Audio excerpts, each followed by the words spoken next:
When people talk about the Spartan army, the image that comes to mind is clear: relentless, disciplined, and feared hoplites, clad in red cloaks and bearing shields marked with the Greek letter lambda. But what if I told you that one of their deadliest units wasn't even Spartan? Hidden in the shadows of history, the Skiritai were the first to enter battle and the last to retreat. Mountain warriors, hardened by life and terrain, who faced far more powerful enemies with fierce bravery and unique skills. Few have heard of them. Even fewer remember their name. But today, we pull back the curtain on these ghosts of Sparta. Who were the Skiritai, really? And why did they vanish without a trace?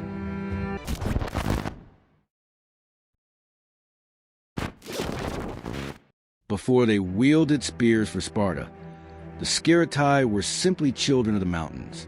Their homeland, the region of Skiritis, was a rugged, mountainous area in northern Laconia, right on the border with the city-state of Tegea, in the heart of ancient Arcadia. It wasn't a typical Greek polis. There were no grand walls, no monumental agoras, and no lavish temples. Skiritis was a collection of small rural communities scattered across hills, where life was harsh, simple, and deeply rooted in the land. This geographic and cultural isolation made them a resilient and self-sufficient people. The region did not engage in classical Greek politics like other city-states. For centuries, its inhabitants maintained their own customs, their own dialect, different from the Doric spoken by the Spartans, and a clear identity. They were Arcadians, not Lacedaemonians. However, their position as a border territory inevitably pulled them into regional disputes.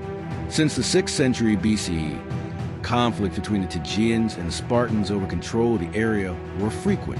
The region of Skiritis became a key piece on the strategic chessboard of the Peloponnese. And although we don't know exactly when Sparta took control of these lands, by the 5th century BCE, Skiritis was already considered part of Laconia. But beware, being part of Laconia didn't make them Spartans. The Skiritai were not citizens, nor were they slaves. They weren't even part of the group known as the perioikoi, the free peoples without political rights who lived under Spartan rule. Their status was peculiar, ambiguous. They weren't integrated into the Spartan machinery, but remained a separate unit. A people proud of their Arcadian heritage who lent their strength to war when needed. In this crossroads of identities, Arcadian by blood, allies by necessity, and warriors by excellence, the character of the Skiritai was forged, an invisible elite who emerged in the mountains not for glory, but for duty and survived through strength, cunning, and fierce loyalty.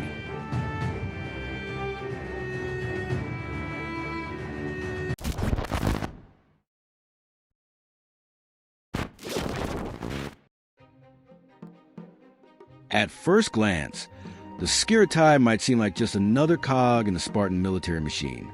But the reality was far more complex, and it's precisely in that complexity where the true fascination of this unit lies. The Skiritai were not Spartans, but neither were they enemies. Their relationship with Sparta was always one of convenience, mutual respect, and strategic usefulness, rather than political or cultural integration. To understand their role, we first need to recall how Spartan society was structured. At the top were the Spartiates, full citizens trained from childhood for war. Beneath them were the perioikoi, free men living in autonomous communities within Laconia, but without political rights. Lower still were the helots, a class of state-owned serfs, almost slaves, responsible for agriculture and manual labor. The Skiritai fit into none of these categories. They were outsiders within the army itself, an exceptional case. Though they lived on land under Spartan control, they continued to consider themselves culturally Arcadian. Even ancient authors knew this. Some confused their status, but those truly familiar with the Spartan system always distinguished them from the rest. In Greek armies, it was common for allies or non-citizen forces to be integrated into the hoplite lines, forming part of the main force without any distinct identity.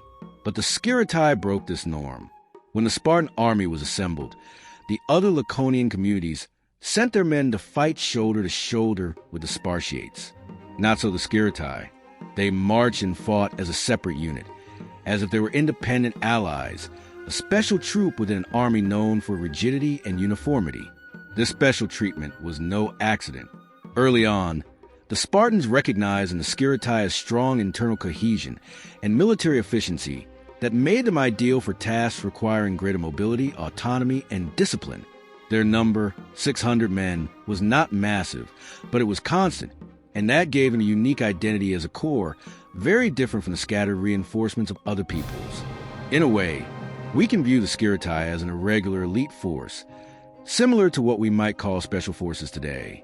And as such, their relationship with Sparta was more pragmatic than ideological. Sparta needed men who would do the jobs that citizens could not or would not do. Patrolling, scouting, holding the flanks, and later on, operating as light infantry. Because of all this, the Skiritai were never dissolved into the Spartan system. Sparta didn't absorb them, nor did it make them citizens or slaves. It respected them as they were, because they were useful as they were. That balance of functional independence within one of the most rigid military systems of the ancient world is, without a doubt, one of this unit's greatest achievements. They were allies, not subjects, a nation within a nation, an Arcadian shadow in service of Sparta.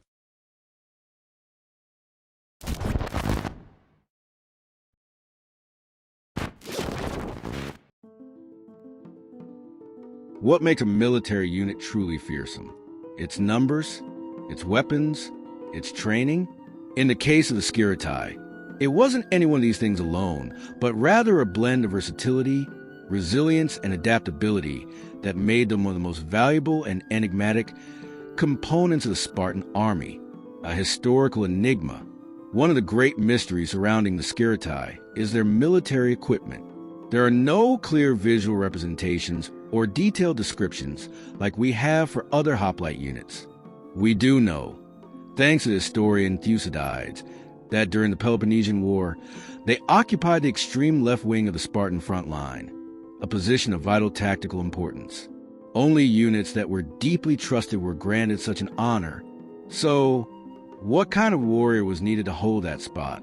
Without a doubt, one capable of close combat, which suggests that in their origins, the Skiritai fought as hoplites, that is, armed with spear, aspie shield, helmet, and some form of body armor such as a linothorax, a hardened linen cuirass. Their identity as mountain-dwelling Arcadians also plays a key role here. The inhabitants of the Arcadian highlands were known for their toughness in ground combat, physical strength, and mastery of difficult terrain. This martial tradition made them particularly well-suited to the hoplite fighting style, where endurance and coordination were essential. Tactical transformation, from hoplites to light troops. But the world changes, and so do armies. Over time, especially after the Peloponnesian War, the Skiritai appear to transition away from their role in the battle line to become something entirely different, a mobile, agile, and flexible force ideal for scouting, skirmishes, and ambushes. The historian Xenophon, who had direct contact with the Spartan high command, provides revealing clues. He describes the Skiritai as the army's vanguard, marching alongside the cavalry to scout terrain and detect ambushes. He also mentions them as night sentries of the camp, a critical role entrusted only to the most reliable and well-trained troops. This tactical transformation likely involved a change in their weaponry. From the heavy hoplite panoply, they shifted to lighter, more versatile arms, javelins, short spears, possibly a machaira or Zipho sword, and minimal armor, prioritizing mobility over protection. Some sources suggest that instead of the typical round shield, they may have used thick animal hides strapped to the left arm, leaving the body free for swift movement. There are even theories linking them to light cavalry units, though this remains debated among historians. The more accepted view is that they evolved to a role closer to that of the peltasts, the light infantry common in mountainous regions like Thrace or even Arcadia itself. More than strength, tactical intelligence. But what truly set the Skiritai apart wasn't just their physical strength or weaponry. It was their tactical capability. They were trained to operate in uncertain, unpredictable, and changing environments. Their role wasn't to face the enemy head-on in mass combat, but to serve as the eyes and ears of the Spartan army, harassing stragglers, striking from high ground, cutting off supply lines, or guarding the army on the move. All of this required something very rare at the time: individual initiative. Unlike traditional hoplites, who operated almost like a collective machine, the Skiritai had to make quick decisions, move in small groups, and coordinate with cavalry, a level of tactical complexity that places them closer to modern reconnaissance units than the typical Greek infantry.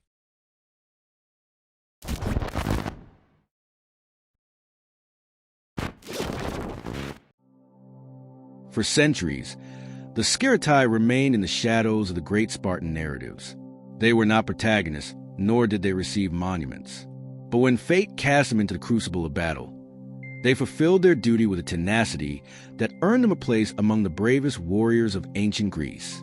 Despite their functional importance within the Spartan army, we only have two concrete accounts of their combat involvement, both very revealing, one in the context of a major pitched battle and the other during a mobile skirmishing operation. Mantinea, 418 BC, the Forgotten Sacrifice. The Battle of Mantinea was one of the largest engagements of the Peloponnesian War.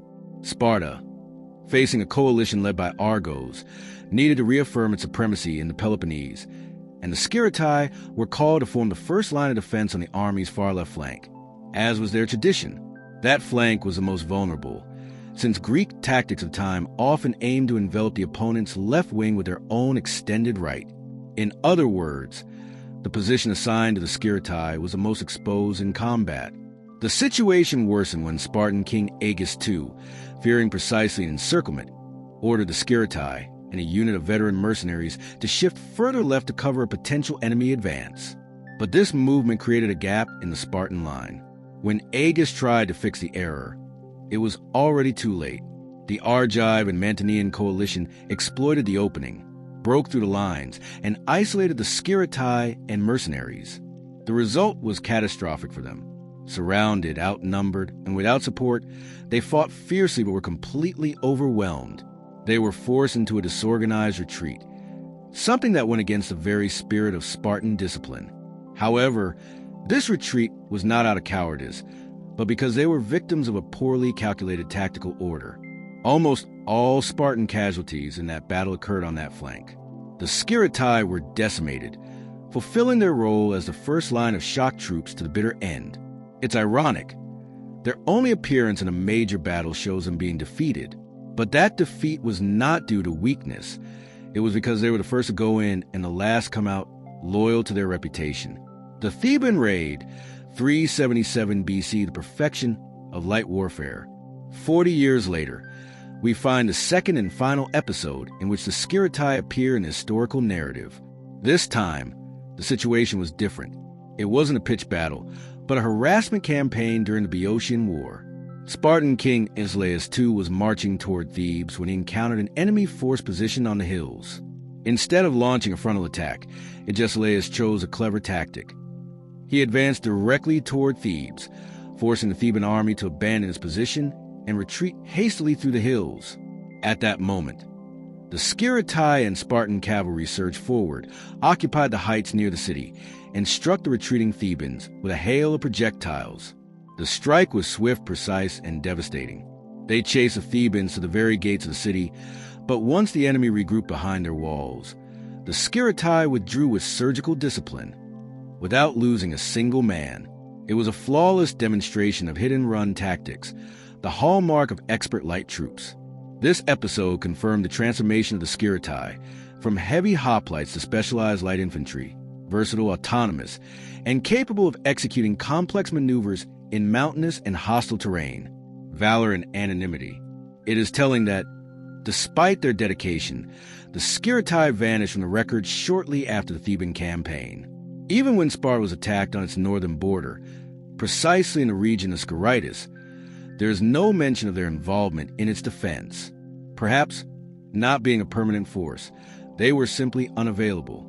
Or perhaps Sparta, exhausted by so many wars, had dissolved or repurposed the unit. What is certain is that although history granted them only two concrete moments in the written record, their role in Spartan warfare was far more consistent and crucial.